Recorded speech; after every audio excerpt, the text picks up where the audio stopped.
السلام عليكم ورحمة الله وبركاته.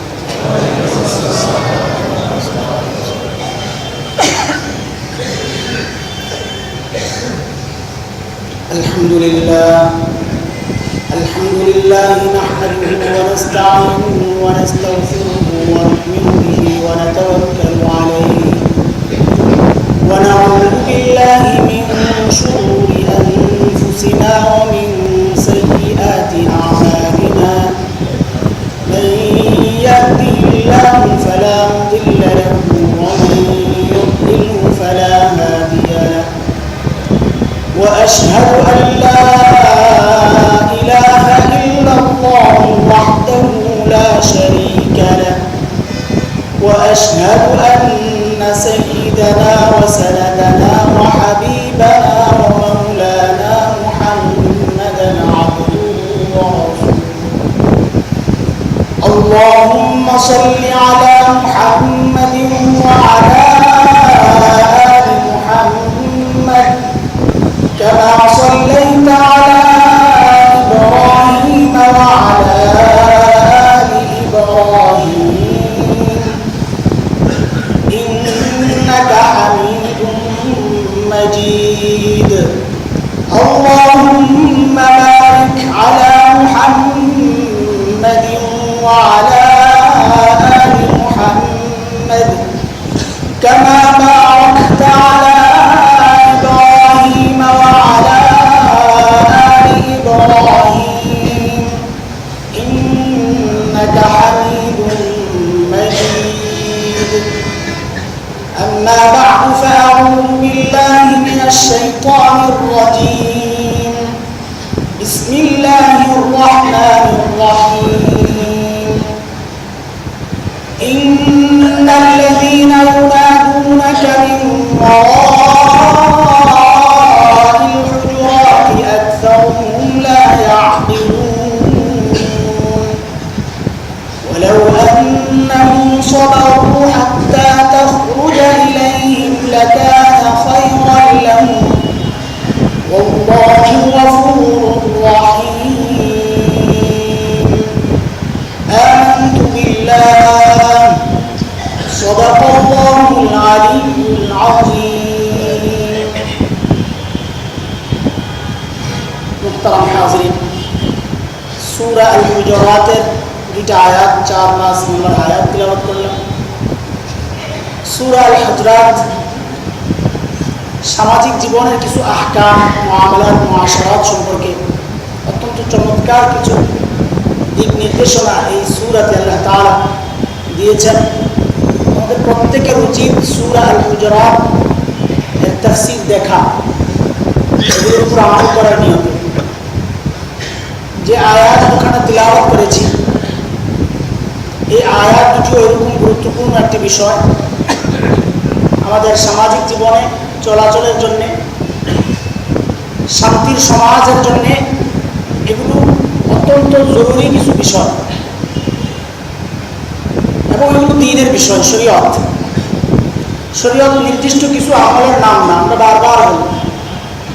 নামাজ, রোজা, হজ, যাকাত এগুলো হচ্ছে শরীয়তের মৌলিক বিষয়, কিন্তু এর মধ্যেই শরীয়ত সীমাবদ্ধ নয়।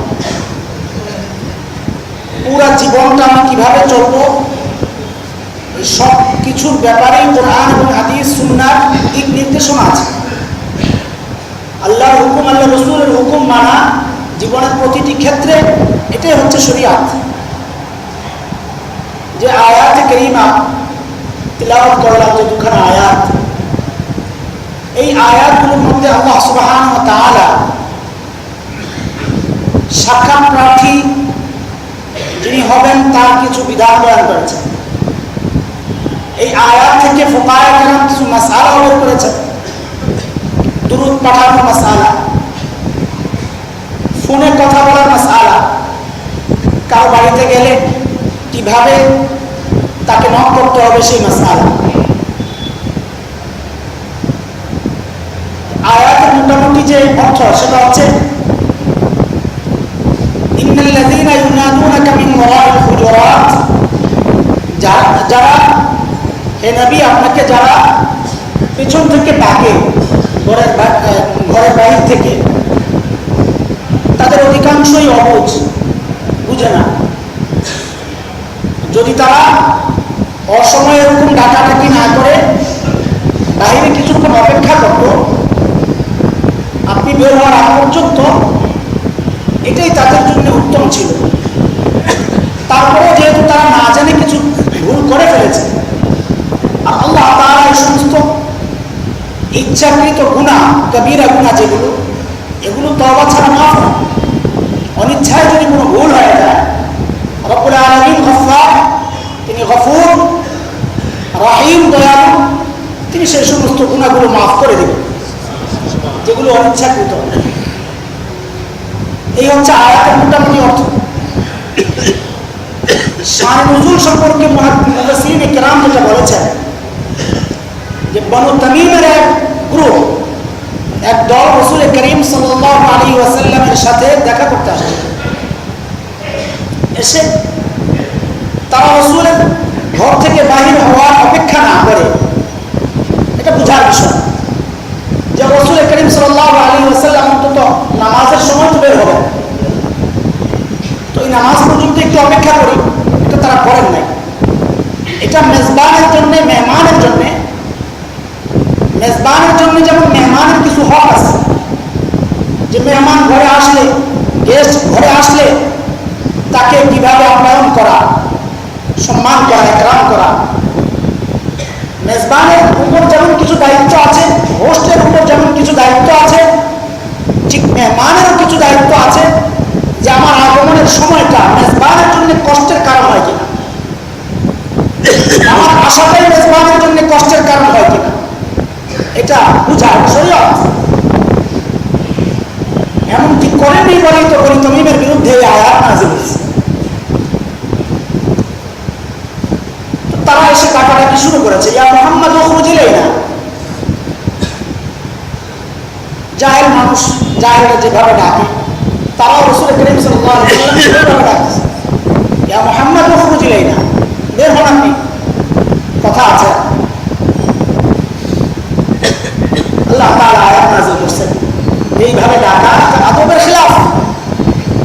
ফুকাহায়ে কেরাম অনেক মাসআলা বের করছেন, উস্তাদ শাগির্দের মাসআলা, মুরব্বি এবং তাদের অধীনস্থ যারা আছেন তাদের মাসআলা, বাবা সন্তানের মাসআলা, আলেম সাধারণ মানুষের মাসআলা, কিভাবে ডাকবে, পেছন থেকে হুজুর একটু ডাকবে,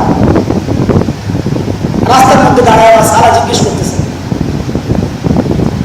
হুজুর যেন সারা দুনিয়ার জন্য এক মিরাসি সম্পদ, তাকে যেখানে ইচ্ছা সেখানেই ব্যবহার করা যায়, যেভাবে ইচ্ছা সেভাবেই ব্যবহার করা যায়। হুজুর মানুষ, আপনি রাগ করবেন কেন? শরীয়ত শিখছেন, দিন শিখছেন, আমাকে শিখাবেন না? কালকে এক ভাই প্রশ্ন করতেছেন, তারা আমি কয় রাখাত, 20 রাখাত না 8 রাখাত, দলিল সহ আমাকে উত্তর দেন। আমি তাকে উত্তর দিচ্ছি যে ভাই, আপনার যদি কোনো আলেমের উপর আস্থা হয় তাকেই মাসআলা জিজ্ঞেস করেন, আস্থা না হলে তাকে মাসআলা জিজ্ঞেস করেন না। আর যদি কোনো আলেমের উপর আস্থা হয়, এই আস্থার কারণে যদি মাসআলা জিজ্ঞেসই করেন, তাহলে দলিল চাই। যদি দলিলই চান, তাহলে আপনার আস্থা নাই, আপনার আস্থা দলিলের উপরই, আলেমের উপর আস্থা নাই। দলিল তো চাইবেন, ভালো কথা, দলিল ছাড়া তো আমল করবেন না, কিন্তু আলিম যার উপর আপনার আস্থা আছে, এই আস্থাও রাখা দরকার যে তিনি দলিল ছাড়া কথা বলবেন না, আর না হয় তাকে আপনি মাসআলা জিজ্ঞেস করেন না। আমাদের অবস্থাও তাই। এখন ওই মিরাসি সম্পত্তি মাওলানা সাহেবকে আমি যেভাবে ইচ্ছা করি মাসআলা জিজ্ঞেস করতে পারি, পিছন থেকে সালাম দিতে পারি, ডাক দিয়ে রাস্তায় দাঁড়াই মাসআলা জিজ্ঞেস করতে পারি। দিন এত সস্তা জিনিস যে একজন মানুষ রাস্তা দিয়ে যাচ্ছে, আপনি তাকে দাঁড়ায় দাঁড়ায় মাসআলা জিজ্ঞেস করেন। আপনার যদি দিনের তলব থাকে, মহাব্বত থাকে, তাহলে আলেম থেকে সময় জেনে নেওয়া যে আপনার সাথে একটু আমার দিনই বিষয়ের কথা আছে, আমাকে তাই একটু সময় দিতে হবে আদবের সাথে। এটি কোরআনের হুকুম। আলেমকে দাঁড় করে মাসআলা জিজ্ঞেস করা, আলেমকে অপমান করা, শরীয়তকে অপমান করা, এই কোরআনের এই আয়াতের বিরুদ্ধে যাওয়া। আল্লাহ তাআলা তো জানেন কিয়ামত পর্যন্ত উম্মতের এই আচরণগুলো চালু থাকবে। এই জন্য ওই বনু তমিমের এক ঘটনার উপরে আল্লাহ তাআলা আয়াত নাযিল করে দিয়েছেন। এইরকম ভাবে ছোটরা বড়দেরকে পেছন থেকে ডাক দিবে না, ছোটরা বড়দেরকে পেছন থেকে ডাক দিবে না, এটা আমাদের খেলাফ। দেখা যদি করতে হয় একান্তে দ্রুত চলে তার সামনে গিয়ে পাশে গিয়ে তাকে সালাম দেওয়া, এটা আদব, এটা শিষ্টাচার, এর উপর আমল করা কোরআনের হুকুম, এটা শরীয়ত। ফুকাহায়ে কেরাম এই আয়াত থেকে মাসআলা বের করছেন যে হযরত রাসূল করিম সাল্লাল্লাহু আলাইহি ওয়াসাল্লামের দুরূদ উপর দুরূদ পাঠানো মাসআলা। যদি রাসূল করিম সাল্লাল্লাহু আলাইহি ওয়াসাল্লামের রওজায়ে আতহারের পাশে গিয়ে তো দাঁড়ায় আর যদি রাসূলের উপর দুরূদ পাঠ করে বা সালাম দেয়, কেবল তিনি বলতে পারবেন আসসালাতু ওয়াসসালামু আলাইকা ইয়া রাসূলুল্লাহ, ইয়া রাসূলুল্লাহ বলে তখনই ডাক দেওয়া যাবে যখন আপনি রাসূলের পাশে দাঁড়াবেন। হাদিসের কথা, রাসূল সাল্লাল্লাহু আলাইহি সাল্লাম বলেছেন এটা, কেউ আমার রওজার পাশে এসে আমাকে এইরকম সালাম দিলে আমি জবাব দেই, এটা রাসূলের কথা। আর যখন কেউ দূর থেকে সালাম দেয়, আল্লাহ তাআলার এক শ্রেণীর ফেরেশতা আছে, হাদিসের কথা, ইন্না লিল্লাহি মালাইকাতান সাইয়্যাহিন, এক শ্রেণীর ফেরেশতা আছে যারা জমিনে বিচরণ করতে থাকে যে কোথায় রাসূলের শানে দুরূদ পড়া হচ্ছে সেখান থেকে ওই দুরূদ আইনা রাসূলের পর্যন্ত পৌঁছায় না। ফেরেশতাদের কাজ এটা। কাজে দূর থেকে যখন আপনি দুরূদ পাঠাবো তখন রাসূলকে ডাক দিয়ে দুরূদ পাঠাবো না, ইয়া নবী সালাম আলাইক, না, এটা বেয়াদবি। দূর থেকে রাসূলকে ডাক দেওয়া যাবে না, এই আয়াত বলে কথা। ঘরের ভিতরে রাসূল ছিলেন, ঘরের বাহির থেকে ডাক দেওয়ার কারণে আল্লাহ তাআলা আয়াত নাযিল করেছেন। আর সেখানে ঘর আর বাহির না, ভিন্ন রাষ্ট্র থেকে ভিন্ন অঞ্চল থেকে আপনি রাসূলকে ডাক দিচ্ছেন, ইয়া নবী, ও নবী আপনার উপর সালাম। আশ্চর্য কথা না, ইয়া নবী বলা যাবে না রাসূলকে দূর থেকে। রাসূলকে ইয়া নবী তখনই বলা যাবে যখন আপনি রওজায়ে আতহারের পাশে। এই দুরূদ পাঠাইতে গিয়ে যে আমাদের কত রকমের বিদআতের মধ্যে আমরা জড়ায় যাই, কারণ হচ্ছে শয়তান জানে দরুদ এটা কত বড় ইবাদত। শয়তান জানে, শয়তানের উপলব্ধি আছে যে রাসূলের জন্য দরুদ মানে হচ্ছে রাসূলের জন্য দোয়া করা।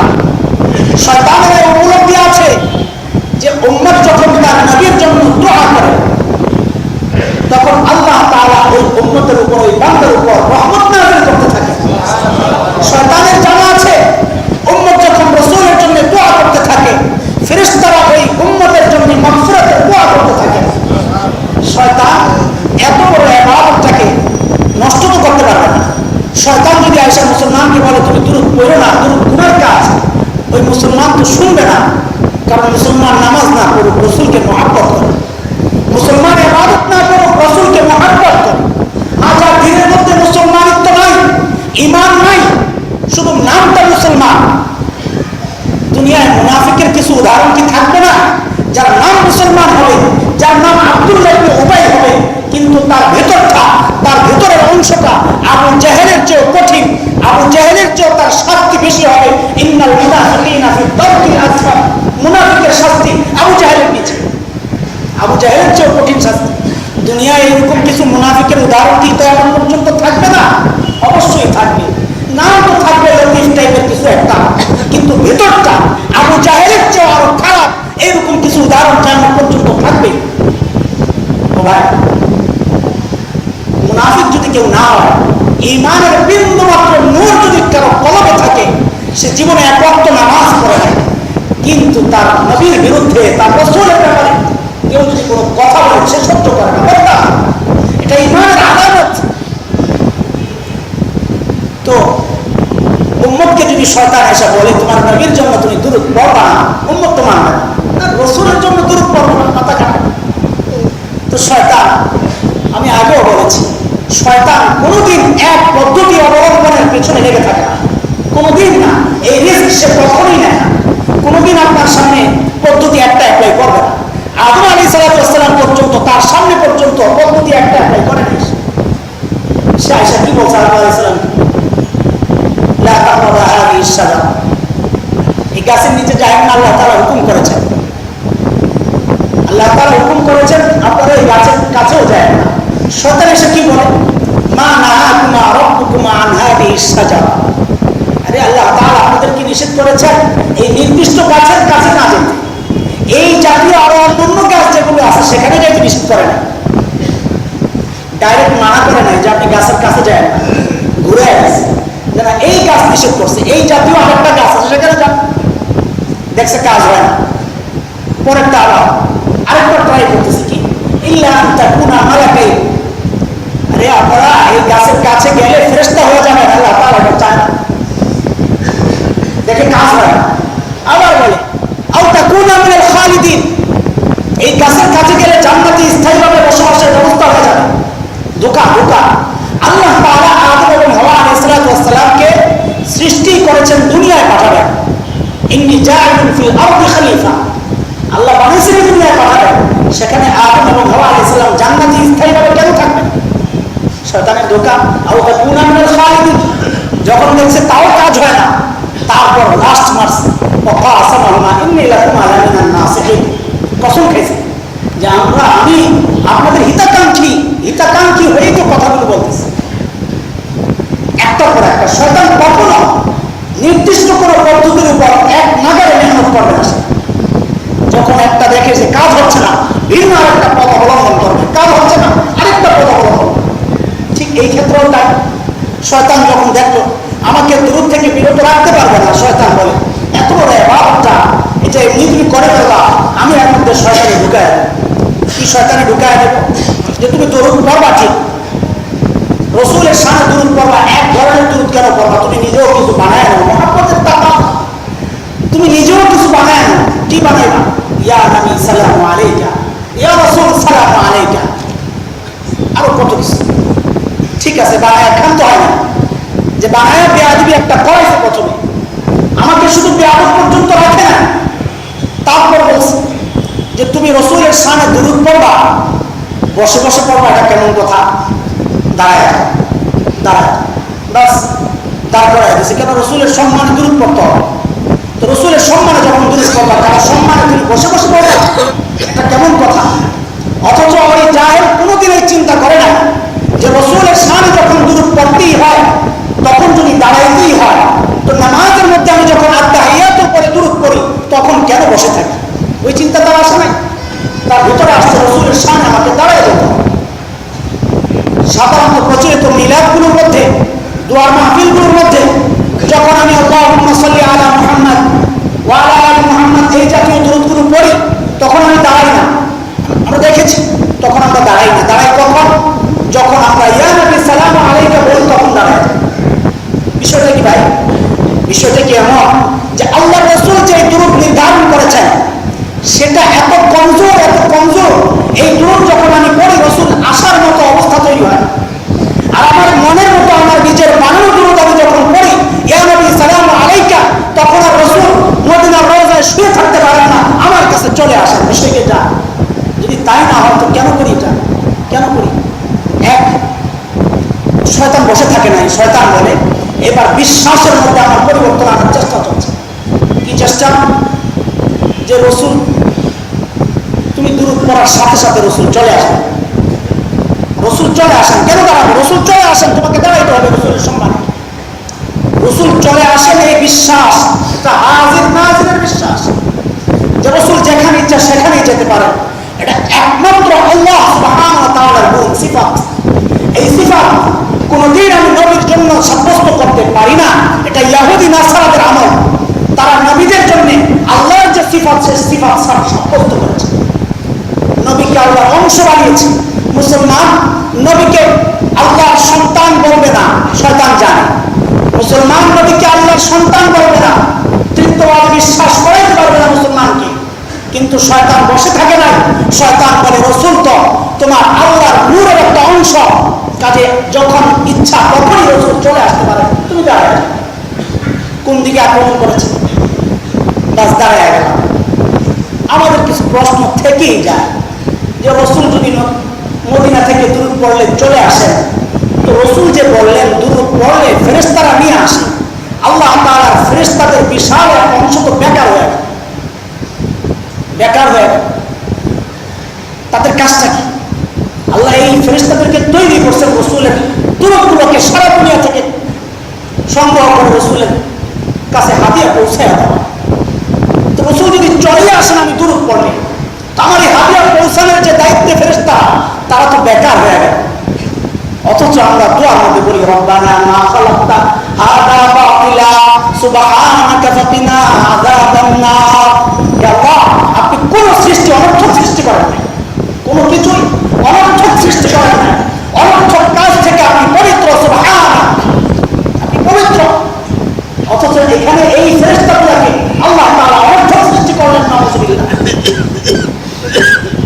কেন এই সমস্ত বিশ্বাস? কোন কোন জায়গায় তো আরো মারাত্মক অবস্থান তৈরি হয়। যিনি আলোচনা করেন হুজুর, তার পাশে খালি চেয়ার একটা রাখা, রাসূল আসলে বসবেন কোথায়? নাউযুবিল্লাহ। আমি তাদেরকে জিজ্ঞেস করছিলাম, কোনো উত্তর নাই। যে ভাই আপনি যখন দাঁড়ান রাসূল আসলে, তা আপনি যখন বসেন তখন কেমনে টের পান যে রাসূল চলে গেছে? আর যদি টের না পান তাহলে কেন বসেন রাসূলকে বসায়? টের পাইলেও বলতে হবে কেমনে পা, আমরাও দেখি টের পাই কিনা, কোনো পদ্ধতি আছে কিনা। আর যদি টের না পান তাহলে কেন বসেন? আর 2-3 মিনিট পরেই বসে যান। রাসূল এত কষ্ট করে মদিনা থেকে আসলেন আপনার দুরূহ নেওয়ার জন্য, আর আপনি 2-3 মিনিট রাসূলকে সময় দিয়ে ভাগাই দিলেন। এটা কাজটা ঠিক হলো? একজন মেহমান আসলে তো তাকে আমরা 10 মিনিট বসতে দিই। আজিব তামাশা। আরো তামাশা হয়ে গেছে। মিলাদ শেষ, প্রচলিত দোয়া হুজুরি করতেছেন। আরে ভাই, রাসূল না আপনার পাশে বসা, এত বড় বেয়াদবি কেমনি করতেছেন? রাসূলকে পাশে বসে মুনাজাত আপনি করতেছেন, কেমন কথা? কোনো জবাব নাই। আজিব তামাশা, আশ্চর্য রকমের ধ্যান ধারণা। এটা শয়তানের কাজ। শয়তান বসে থাকা, সে বসে থাকে না, সে মানুষকে দূর থেকে ফিরাইতে পারবে না, সে জানে। আর জানে বলেই ওই পবিত্র ইবাদতকে কি করে বিদআতের মাধ্যমে অপবিত্র করা যায় তার ফিকিরটা একটা। আল্লাহ তাআলা হেফাজত করুন এমন পবিত্র ইবাদতকে। রাসূল করিম সাল্লাল্লাহু আলাইহি ওয়াসাল্লাম যেভাবে আমাদেরকে শিখিয়েছেন ঠিক সেইভাবে করার তৌফিক এনায়েত করেন। আমিন। যেটা রাখো, হাদিসে উল্লেখ নাই এমন যে কোনো দুরূহ এটা পড়া বিদআত। কারণ হচ্ছে দুরূদ ইবাদত, দরুদ ইবাদত। আর কোন ইবাদত নিজের ইচ্ছা মতো বানানো এটা বিদআত। যে কোনো ইবাদত। বিদআতের সংজ্ঞা আমরা আজকে জানি না বলেই এই জাতীয় প্রশ্নগুলো আমাদের সামনে অনেক ক্ষেত্রে চলে আসে, যে রাসূলের যুগে কিছু ছিল না বলেই সব বিদআত। তাইলে এই ফ্যান বিদআত, এই প্লেন বিদআত। এই জন্য তো মৌলভী সাহেব বলেছেন হজ করা যায় না, কারণ এগুলো বিদআত, এই পদ্ধতি অবলম্বন করা। নাউযুবিল্লাহি মিন যালিক। ও ভাই, বিদআত হচ্ছে ওই আমল যাকে আমি ইবাদত মনে করি। বিদআত হচ্ছে ওই আমল যাকে আমি ইবাদত মনে করি, কিন্তু ওই ইবাদত সম্পর্কে, ওই আমল সম্পর্কে আল্লাহও কিছু বলেন নাই, রাসূলও কিছু বলেন নাই, সাহাবায়ে কেরাম রিদওয়ানুল্লাহি আলাইহিম আজমাইন থেকে কোনো আমল আমরা পাই নাই। এইরকম কোনো আমল আমি নিজ থেকে ইবাদত মনে করে করার নাম হচ্ছে বিদআত। এই ফ্যান, এটাকে আমি ইবাদত মনে করি না, এটা জরুরত। ইবাদত এক জিনিস, জরুরত আরেক জিনিস। ইবাদত এক জিনিস, জরুরত আরেক জিনিস।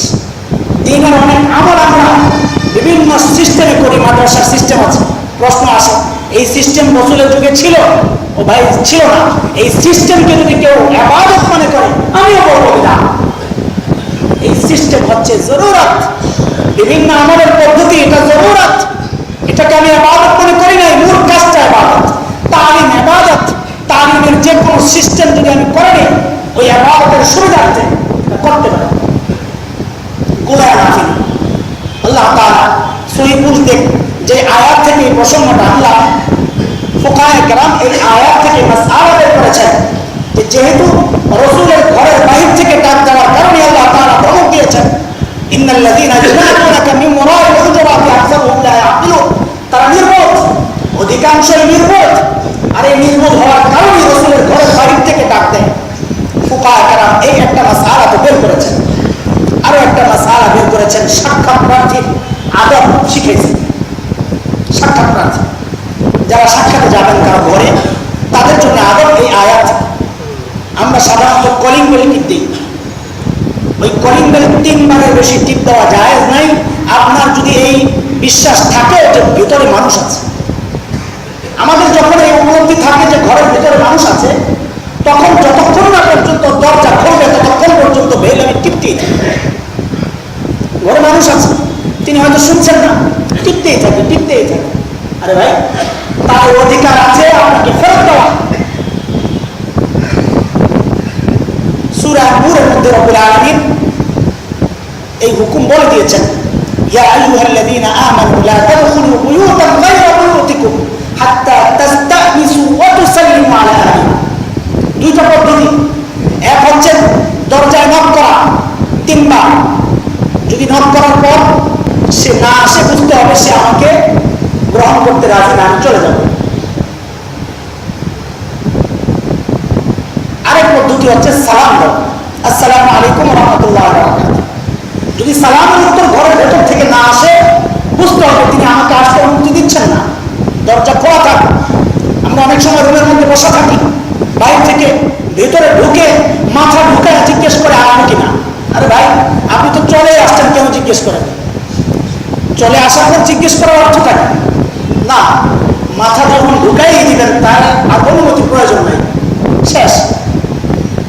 দরজার বাহির থেকে টোকা দিতে হবে, টোকায় সারা না করে চলে যাও। তারপর আমি হুকুমের কি হবে? যদি তোমাকে অনুমোদন না দেওয়া হয়, ফিরে যাও। হযরত রাসূল করিম সাল্লাল্লাহু আলাইহি ওয়াসাল্লামের অভ্যাস ছিল, মাঝে মধ্যে বিভিন্ন সাহাবা কেরামের বাড়িতে যেতেন তিনি দেখা করার জন্য, খোঁজখবর নেওয়ার জন্য। এটা রাসূলের অভ্যাস। আমাদের বড়দের অভ্যাস এমন হওয়া উচিত। আমাদের যে অবস্থা একটু পর্যায়ে চলে গেলে, আমি আশা করি সবাই আমাকে দেখতে আসুন, সালাম করে আমাকেই দেখ, খোঁজখবর আমাকেই নিক। না, আমার রাসূল সাল্লাল্লাহু আলাইহি ওয়াসাল্লামের অভ্যাস ছিল, তিনিও খোঁজখবর নিতে চাইতেন আমার সাহাবীরা কে কি অবস্থায় আছে। তো এক সাহাবী ঘরে গেছেন আল্লাহ রাসূল সাল্লাল্লাহু আলাইহি ওয়াসাল্লাম, গিয়ে নক করছেন, সালাম দিয়েছেন। রাসূল নক করছেন, সালাম দিয়েছেন, আসসালামু আলাইকুম ওয়া রাহমাতুল্লাহি ওয়া বারাকাতুহু। ওই সাহাবী ভিতরে আছেন কিন্তু জবাব দেন না, চুপ করে বসে আছেন। একবার সালাম দিয়েছেন, 2 বার সালাম দিয়েছেন, 3 বার সালাম দিয়েছেন, সাহাবী উত্তর দেন না। এখন আল্লাহ রাসূল সালাম দিতেছেন, সাহাবী উত্তর দেন না, এটা কেমন কথা? রাসূলের সাহাবীরা এমন একজন যে নিজের জীবনের শেষ ফোঁটা রক্ত থাকা সত্ত্বেও রাসূলের গায়ে একটা কাঁটা বিঁধবে, এটা সহ্য করতে পারে না। এটা পরীক্ষা দিয়েছে, বহু সাহাবী পরীক্ষা দিয়েছে, কাফেররা বলেছে মৃত্যু মুখে যে তুমি খালি বলো আমি রাসূলকে মানি না, আমার পরিবর্তে তাকে ফাঁসি দেওয়া হোক। তিনি বলেছেন, এইরকম হাজারবার আমাকে যদি হত্যা করা হয় তাও আমি সহ্য করবো না, আমার রাসূলের গায়ে একটা কাঁটা পর্যন্ত দিত।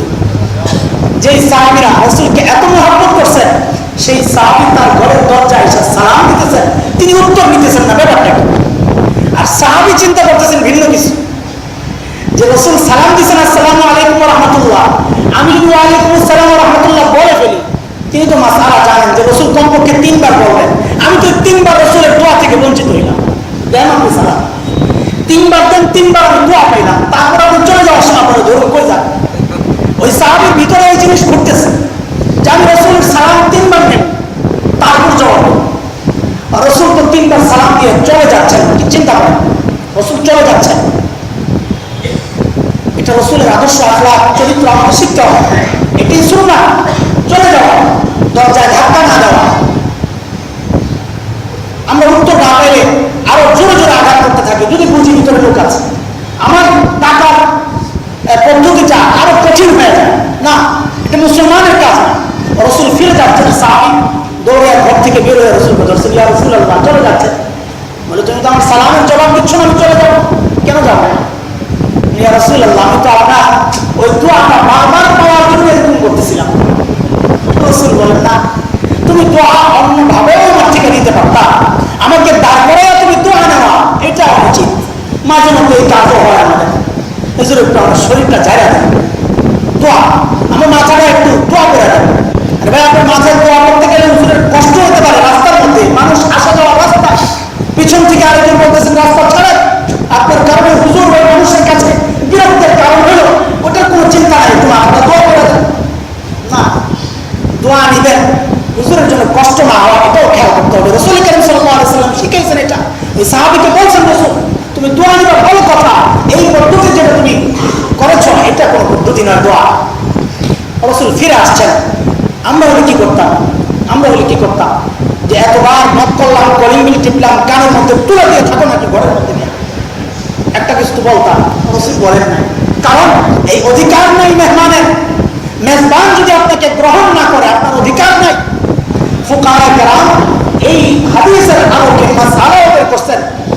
বর্তমান মুফতিয়ানে কেরাম যারা মোবাইলের মাসআলা বের করছেন, মোবাইল এখন তো সাক্ষাৎ মোটামুটি হয়ে যায় মোবাইল দিয়ে, যেহেতু মোবাইল দিয়ে সাক্ষাৎ হয়ে যায়, এখন সাক্ষাতের আদবগুলো, সাক্ষাতের নিয়মগুলো, ইসলামী পদ্ধতিগুলো মোবাইলের মধ্যে প্রয়োগ হবে। এই জন্যে কেউ যদি কল করে, কল করার পর ওই পার থেকে যদি কেটে দেওয়া হয়, দ্বিতীয়বার কল করা আপনার জন্য জায়েজ নাই। মনে রাখতে হবে, দ্বিতীয়বার কল করা আপনার জন্য জায়েজ নাই। কারণ যার কাছে আপনি কল করেছেন তিনি চাচ্ছেন না আপনার সাথে এখন কথা বলতে। বিভিন্ন কারণ থাকতে পারে, তার ওজন থাকতে পারে, সমস্যা থাকতে পারে। কল কেটে দেওয়ার পর অনেকে মনে হয় যে বিষয়টা বুঝেই না, কল করতেই থাকে, না ধরা পর্যন্ত, মোবাইলটা অফ না করা পর্যন্ত কল চলতেই থাকে। এটা কি নামাজের মধ্যে আমরা দেখি অনেক ভাই মোবাইল অফ করতে ভুলে যায়, হতে পারে ভুলে যান। তো নামাজের মধ্যে মাসআলা হচ্ছে, ফুকাহায়ে কেরাম বলেছেন আমলে কাসীর না হয়, বেশি আমল যেটা নামাজ ভঙ্গের কারণ, এমন না হয় এমন ভাবে মোবাইলটা আস্তে করে বন্ধ করে দেওয়া, যেভাবেই হোক এক হাত ব্যবহার করে। এখন একবার বন্ধ করে আবার দাঁড়ালে কিছুক্ষণ করে আবার বন্ধ শুরু হয়েছে, আবার বন্ধ করলে নামাজের শেষ পর্যন্ত বাঁচতেই আছে। কারণটা হচ্ছে আমি মোবাইল করার যে ইসলামী শরীয়ত আমাকে যে বিধান পদ্ধতি দিয়েছে সেটা আমি ফলো করছি না। আমি যদি ফলো করতাম তাহলে প্রথমবার যখন মোবাইল লাইন কেটে দেওয়া হয়েছে, দ্বিতীয়বার আমি আর কল করতাম না, কারণ আমার জন্য জায়েজ না। এই একই। আরেক হচ্ছে যদি কল কাটাও না হয় তাও 3 বারের বেশি কল করা যায় না। কারণ শরীয়ত আমাকে এমনই বলেছে, কারণ ঘরে নক করলে 3 বারের বেশি না, 3 বার করার পর সে যদি জবাব না দেয় ফিরে আসা আপনার হুকুম। সূরা নূরের মধ্যে আল্লাহ তাআলা বলেছেন, ওয়াইদা কিলা লাকুম ইরজিউ ফারজিউ হুয়া আযকা লাকুম। কোরআনের হুকুমটা সূরা নূর থেকে, ওয়াইদা কিলা লাকুম ইরজিউ, যদি সে তোমাকে ফিরে যেতে বলে, এই বলাটা 2 রকম হতে পারে। এক রকম জবাব না দিয়ে বলা, আরেক রকম মুখে বলে দেওয়া আমি এখন পারবো না সাক্ষাৎ করতে। যে অবস্থায় বলুক মন খারাপ করার কোনো কারণ নাই, কারণ এটা মেজবান যিনি, হোস্ট যিনি, বাড়িওয়ালা যিনি, তার অধিকার আছে আপনাকে ফিরে দেওয়া। শরীয়ত তাকে এই অধিকার দিয়েছে। আপনি মেহমান, আপনাকে যেমন অধিকার দিয়েছে আপনার মেহমানদারি করা, ইজ্জত করা, সম্মান করা, মেজবানকেও শরীয়ত অধিকার দিয়েছে আপনাকে গ্রহণ করা না করা। তারা হাজির মোবাইলের এই আমলগুলো আমাদের জন্য অনেক ক্ষেত্রে বিরক্তিকর কারণ হয়ে যায়। মোবাইল একটা বিরক্তের কারণ হয়ে যায়। সময়ে অসময়ে যখন ইচ্ছা আমি ফোন করছি, যাকে ফোন করছি একটু চিন্তা করছি না এই লোকটা এই টাইমে ঘুমাচ্ছে কিনা। হযরত মুফতি তাকি উসমানী দামাত বরকাতুহুল আলিয়া নাম কে না শুনেছেন? এই মিম্বর থেকে বহুবার, হাজারবার এই নামটা উচ্চারিত হয়েছে। বর্তমান সময়ের সবচেয়ে বড় মুফতি আমরা মনে করি। মুফতি তাকি উসমানী দামাত বরকাতুহুল আলিয়া বলেন, নিজেই বলে নিজের ঘটনা, যে ভাই একদিন রাতে 2টার সময় ভাই ফোন করেছে। আমি ফোনটা ধরেছি, ধরে বললাম ভাই ফোন দেওয়ার আগে টাইমটা তো একটু দেখে নিবেন, কয়টা বাজে? রাত 2টা বাজে, টাইমটা তো একটু দেখে নিবেন। তো ওই পাশ থেকে জবাব দিতেছেন যে হযরত আমি তো ভেবেছি আপনি তাহাজ্জুদের জন্য উঠে পড়েছেন। ভালো, হযরতের ব্যাপারে আপনার ধারণা ভালো, কিন্তু যদি না হয়, ওই ধারণা করা তো জরুরি না, কিন্তু যদি না হয় হযরত যদি ঘুমেই থাকতেন তাহলে তার ঘুম ভাঙার জন্য একটা কবিরা গুনাহে লিপ্ত হয়ে গেল। আছে খবর?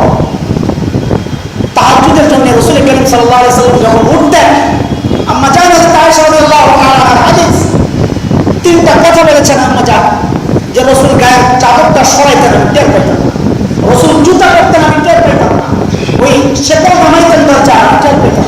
এত আস্তে আস্তে করতেন পাশের মানুষটার জন্য কষ্ট না হয়, এটা রাসূলের শিক্ষা।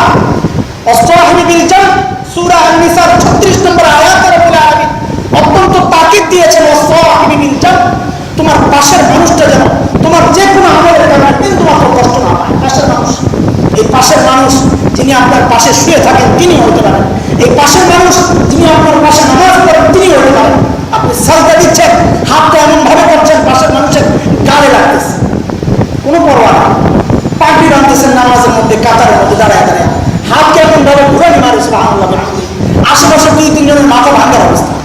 ও ভাই, আপনি পাখি ভাঙবেন, আপনার আমল সুন্নতের আমল আপনি করতে চান, এটা তো নামাজের সুন্নত না যে কোনো সময় আপনি বাঁধতে পারেন।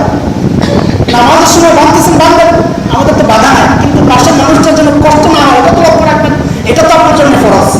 পাখি বান্ধা ফরজ না, পাশের মানুষটার কষ্ট না হয় এই জিনিসটা লক্ষ্য করা কিন্তু ফরজ। আল্লাহ তাআলা এটা রিসিভ করেন। তো ফোন করার সময় এগুলো খেয়াল রাখা। আমরা ভুক্তভোগী অনেক ক্ষেত্রে ফোন করে রাতে, অনেক রাতে 12টা 12:30টায় ফোন করে বলে হুজুর কি ঘুমায় গেছেন? আরে ভাই, ঘুমায় গেলেও তেমন তার ঘুম না, এটা জিজ্ঞেস করে না। আপনার ফোন যখন রিসিভই করেছি তার ঘুমায় গেছে কিনা এই কথা জিজ্ঞেস করে না। এটা শুধু আমার ব্যাপার না, প্রত্যেকের ব্যাপারই এরকম ঘটে। আপনার জানা দরকার যে আমি যখন ফোন করতেছি তিনি ব্যস্ত থাকতে পারেন কিনা, তিনি নামাজে কিনা, মসজিদে আছেন কিনা, জামাতে আছেন কিনা। এই চিন্তা না করলে আপনার নিজেরও কষ্ট, যিনি আসছেন তারও কষ্ট। মোবাইলের একটা ব্যাপার, যেহেতু মোবাইলের একটা মাসআলা বললাম, সাথে এই প্রসঙ্গে নয়, আদবের নয়, মোবাইল প্রসঙ্গের মাসআলাটাও একটু জেনে রাখা দরকার আমাদের। সেটা হচ্ছে অনেক ভাইকে দেখি, দিনদার ভাই, যারা মোবাইলের রিংটোন দেন আযান এবং কোরআনে কারীমের আয়াত, অনেক ক্ষেত্রে দোয়াও দেন। দিনই এই অনুভূতিকে আমরা শ্রদ্ধা জানাই। আপনার দিনের এই অনুভূতি, দিনের এই মহব্বত, কোরআনের প্রতি ভালোবাসা, এটাকে আমরা শ্রদ্ধা জানাই, ভালো এটা। কিন্তু আপনার কারণে যেন কোরআন আপনাকে লানত না করে, এটাও খেয়াল রাখে। কোরআনের আয়াতকে মোবাইলের রিংটোন হিসেবে ব্যবহার করা, অথবা ব্যক্ত আরেকজনকে আপনি সূরা ইয়াসিন শোনা দেন, কলই শোনা যায় ওই কাছ থেকে সূরা ইয়াসিন ভেসে আসছে, সূরা আল ফাতিহা ভেসে আসছে। তো ভাই, আপনার দিনের এই অনুভূতি তো ভালো, কিন্তু কোরআনের বেইজ্জতি করার হক আপনার নেই। কোরআনকে মোবাইলের রিংটোন হিসেবে ব্যবহার করা, এক তো কোরআনকে এমনি বেইজ্জতি করা, আপনার জরুরত আপনি অন্য কিছু দিয়ে সারেন, এই হচ্ছে এক বিষয়। আরেক বিষয় হচ্ছে কোরআনের আয়াতকে টুকরা টুকরা করে ফেলা। কারণ হচ্ছে ওই আয়াত রিংটোন যখন বাজছে, ইয়াসিন এই পর্যন্ত থাকতে থাকতে আপনি রিসিভ করে ফেলছেন, অথবা রিসিভ করেন নাই, বাঁচতেছে তো বাঁচতেছে, যখন গিয়ে শেষ হয়েছে এমন এক জায়গায় গিয়ে শেষ হয়েছে যেখানে শব্দের অর্ধেক আসছে। কোরআনের শব্দকে এরকম টুকরা টুকরা করা, এটা কবিরা গুনাহ, কবিরা গুনাহ, কোনো সন্দেহ নাই। কত বড় অপরাধ! আমার কথাকে যদি কেউ এইভাবে টুকরা টুকরা করে আমার সামনে পেশ করে, আমার কেমন লাগে? অথচ আমার মাওলানা কারীম আমার রাগ, আল্লাহু আকবার, আমার রবের কালামকে আমি এইভাবে মিসইউজ করতেছি, নাউযুবিল্লাহ যালিক, একদম হারাম, হারাম, হারাম। কোরআনের আয়াতকে রিংটোন হিসেবে ব্যবহার করা, ব্যাকটোন হিসেবে ব্যবহার করা, আযান, অনেকের ক্ষেত্রে আমরা দেখি আযান, আযান না কেন, আল্লাহু আকবার বলতে বলতে আপনি রিসিভ করে ফেলেন, অথবা আপনার মোবাইল থেকে আওয়াজ যাচ্ছে ওইখান থেকে রিসিভ করে ফেলছে।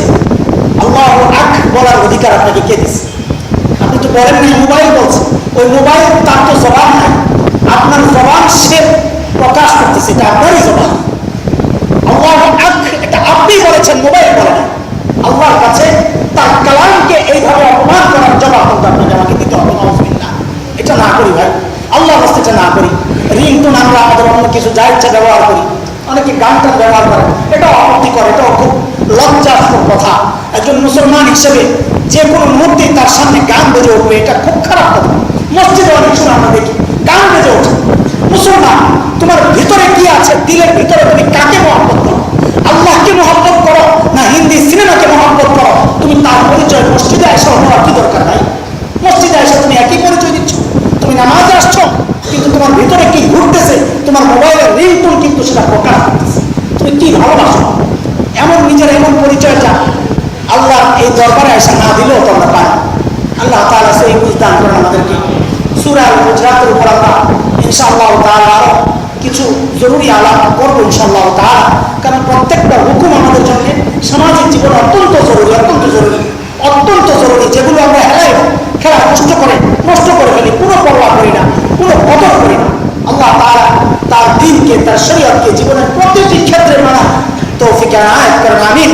ওয়া আখিরু দাওয়ানা আলহামদুলিল্লাহি রাব্বিল আলামিন। আসসালামু আলাইকুম ওয়া রাহমাতুল্লাহ।